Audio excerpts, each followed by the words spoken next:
Good morning 10th। आज हम शुरू कर रहे हैं फिर से एमसीक्यू।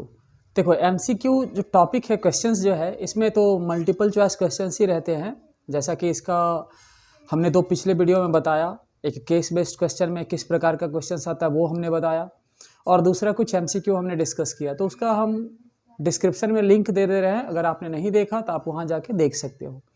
और ये जो एमसीक्यू टॉपिक हम लेकर के आते हैं, इसका मेन मकसद ये होता है कि ये जो क्वेश्चंस होते हैं पूरे एसएसटी में कहीं से भी किसी भी बुक से होते हैं। तो अगर क्वेश्चंस मिलता है तो उससे रिलेटेड टॉपिक्स को भी हम क्या करेंगे, आपके लिए डिस्कस करते चलेंगे। तो उससे क्या होगा ना कि आपका टॉपिक जो है वो स्ट्रांग होता जाएगा, और आपका जो टॉपिक जो छूट भी गया है वो रिमाइंड होता जाएगा कि अच्छा ये जो टॉपिक, ये क्वेश्चन जो इस टॉपिक से निकलेगा, ऐसा और कौन सा क्वेश्चन बन सकता है, ये हम आपके लिए करते जाएंगे हर एक वीडियो क्लिप में। तो आप कंटिन्यू बने रहें। तो चलो बिना टाइम को वेस्ट किए हुए शुरू करते हैं इस टॉपिक को। आज के टॉपिक का जो है, आज का टॉपिक हम क्या देख रहे हैं बोर्ड पे, आज का टॉपिक हम फिर से शुरू कर रहे हैं एमसीक्यू, यानी मल्टीपल चॉइस क्वेश्चंस को हम लोग डिस्कस करने वाले हैं फिर से। और सेम रहेगा वैसे ही, आपका रिलेटेड टॉपिक को भी हम साथ में डिस्कस करते चलेंगे। तो एक चीज़ और है, अगर आप इस लोकेलिटी के हो, ठीक है, आप इस लोकेलिटी के हो, तो आपका एक फ्री में विदाउट एनी कॉस्ट, बहुत ही अच्छा न्यूज़ है, विदाउट एनी कॉस्ट आपका डाउट सेशन शुरू कर रहे हैं हम, वो भी फ्री, बिना कोई चार्ज के। और कैसे? ऑफलाइन। ये आपका ग्लोबल एजुकेशन एकेडमी में शुरू होने जा रहा है। तो यदि आप इंटरेस्टेड हैं तो आप बाकी कांटेक्ट करें हमसे, और कांटेक्ट में हमने इस चीज़ को कमेंट बॉक्स में डाल भी दिया है कि किस तरह का क्लास कंडक्ट करवाया जाएगा। तो चलो बाकी टॉपिक पे चलते हैं। टॉपिक क्या यहाँ पे है? पहला question, who among the following was proclaimed the king of United Italy इन 1861। देखो इस क्वेश्चन में भी एक क्वेश्चन है कि इटली जो है ये यूनाइटेड नेशन कब बना? 1861 में। ये जो टॉपिक है नेशनलिज्म इन यूरोप वाले टॉपिक चैप्टर से है, और टॉपिक है यूनिफिकेशन ऑफ इटली से। तो यहाँ पे राजा की बात कर रहा है कि कौन जो था 1861 में यूनाइटेड इटली का राजा बना। ऑप्शन 4 दिए हुए हैं, Charles first, Victor Emmanuel two, Giuseppe Garibaldi और नीरो। तो यहाँ ये जो टॉपिक है इसका तो आंसर बहुत इजी है, ये विक्टर इमैनुअल टू क्या किया था? 1861 में इटली का राजा बना था। इसके अलावा इटली को यूनिफाई करने में और कौन कौन कैरेक्टर्स थे? विक्टर इमैनुअल टू के अलावा गैरिबाल्डी था जो साउदर्न इटली को यूनाइट किया था, काउंट केबर था जिसने नॉर्दर्न इटली हैब्सबर्ग एम्पायर जो था उसको हराने में हेल्प किया था, और ये जिसेप मैज़नी भी था। तो ये 2-3 कैरेक्टर ने इसे यूनाइट किया। तो ये इटली जो था, इटली, और भी क्वेश्चंस बनाते हैं हम, इटली कितने पार्ट में बटा हुआ था? इटली टोटल 7 स्टेट्स में बटा हुआ था, जिसमें से एक ही ऐसा राज्य था जिसके ऊपर विक्टर इमैनुअल टू का कंट्रोल था। कौन सा राज्य था? Sardinia Piedmont. तो ये पहला क्वेश्चन हो गया। चलो दूसरे क्वेश्चंस देखते हैं। Who wrote the book Hind Swaraj? ये हिंद स्वराज जो बुक है ये किसने लिखा? हालांकि ये आप तो आसानी से बता दोगे कि ये किसने लिखा है। ये क्वेश्चन जो है नेशनलिज्म इन इंडिया से लिया गया है, और ये टॉपिक जो है रिलेट करता, देखो कैरेक्टर से, महात्मा गांधी, सुभाष चंद्र बोस, जवाहरलाल नेहरू और रविंद्रनाथ टैगोर। तो इसमें हम क्या देख रहे हैं, इसका ऑप्शन आंसर क्या होगा? महात्मा गांधी। हिंद स्वराज लिखने वाले जो कैरेक्टर है वो कौन है? महात्मा गांधी। चलो इससे रिलेटेड कुछ और जानते हैं। हिंद स्वराज बुक जो है ये 1909 में लिखा गया था, और इस बुक में ही गांधी जी ने कोटेशन किया था। क्या कोटेशन किया था? कि ब्रिटिश जो है हमारे ऊपर, यानी इंडियंस के ऊपर शासन कर रहा है सिर्फ इंडियन के कॉपरेशन के वजह से। यदि इंडियन कॉपरेट करना छोड़ देते हैं, सहयोग नहीं करते हैं, तो ब्रिटिश जो एडमिनिस्ट्रेशन है वो कमजोर पड़ेगा और वो धीरे धीरे डाउन हो जाएगा। तो ये इसी बुक में इसकी चर्चा की गई थी। और हिंद स्वराज, ये जो नॉन कॉपरेशन मूवमेंट है वो जब शुरू की जा रही थी टॉपिक में, तो ये वाला टॉपिक वहां छोटा सा देखने को मिला। अब चलते हैं अगला question. Rihand dam is located on river Rihand, a tributary of which river? देखो ये रिहंद जो है नदी का नाम है, और ये रिहंद जो है ये कहाँ है? यूपी में है। यूपी और एमपी के बॉर्डर पे ये डैम्स को बनाया गया। ये रिवर यूपी में है। तो यूपी में कौन सी नदी बहती है जो रिहंद का ट्रिब्यूटरीज है, और वहां पे ये डैम को बनाया गया है? तो देखो सतलज, सोन, गोदावरी, ब्रह्मपुत्रा, ये तो असम में है, ये साउथ इंडिया में है, अच्छा ये नॉर्थ इंडिया में है, और ये सतलज जो है पंजाब वाले क्षेत्र में, इसलिए इसका ऑप्शन होगा सी, सोन रिवर पे है। ठीक है, अब ये सोनभद्र डिस्ट्रिक्ट में है। उसके बाद चलते हैं क्वेश्चन नंबर 4 पे।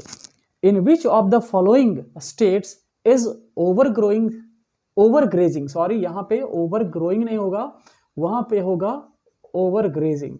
Overgrazing the main reason for land degradation. पहले लैंड डिग्रेडेशन जो है, लैंड डिग्रेडेशन के पीछे एक काउज है ओवरग्रेजिंग। तो ये किस राज्य में ज्यादातर होता है?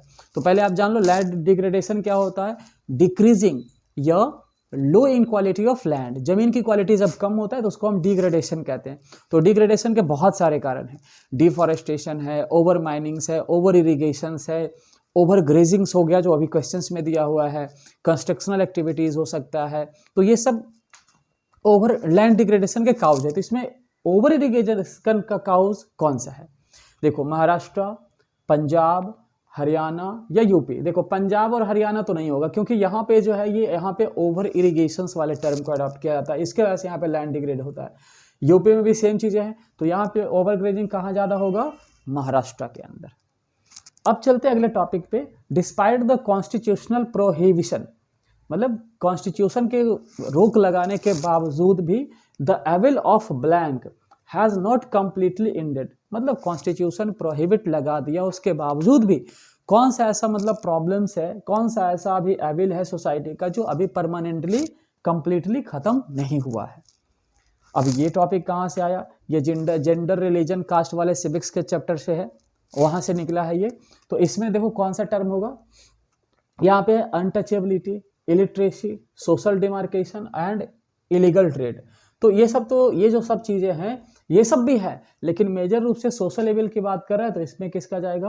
अनटचेबिलिटी का। अनटचेबिलिटी क्या है? ये एक फीलिंग है जिसमें क्या किया जाता है, किसी पार्टिकुलर कैरेक्टर को, किसी पार्टिकुलर सेक्शंस को इन्फेरियर मान करके उनसे दूरी बनाई जाती है, उन्हें इन्फेरियर समझा जाता है। तो ये अनटचेबिलिटी वाला केस है। अगला क्वेश्चन फिर से जेंडर रिलीजन से है लगता। The gender division is not based on biology but it is a social expectation and blank. Gender division जो है ना, ये बायोलॉजी के आधार पे, मतलब क्या कहते हैं उसको, प्रोडक्शन के आधार पे नहीं बल्कि किसी और आधार पे बनता है जेंडर डिवीजन। जेंडर डिवीजन आपको समझ में आ रहा है ना? मेल और फीमेल के बीच का जो कंपैरिजन है, मेल और फीमेल के बीच का वर्ग का जो डिवीजन है वो किसके आधार पे होता है? देखो स्टेरियोटाइप्स, हिरार्की, पॉलिटिक्स या बोथ, बी एंड सी। तो बी एंड सी बोल रहा है तो भाई तो ये तो नहीं होगा। तो इसमें ऑप्शन क्या होगा? स्टेरियोटाइप। स्टेरियोटाइप्स मतलब क्या होता है? Pre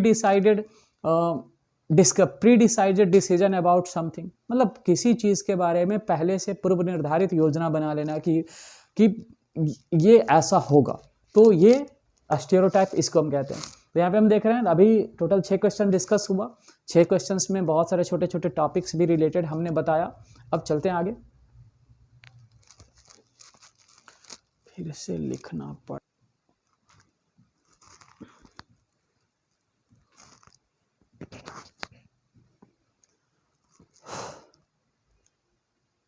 question number 7। Question number 7 क्या है?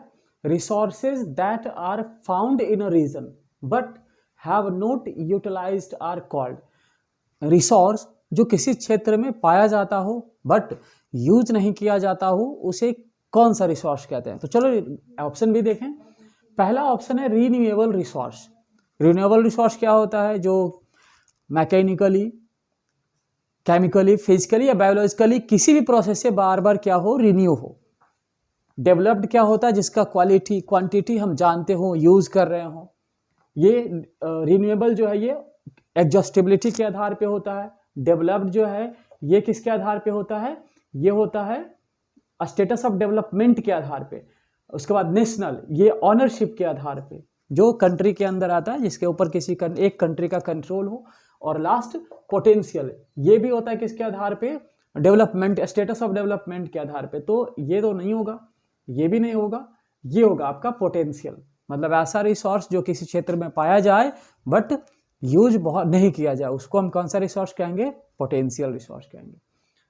अब चलते हैं अगला question. How many components does any political parties have? ये पॉलिटिकल पार्टीज के का कितना कंपोनेंट्स होता है?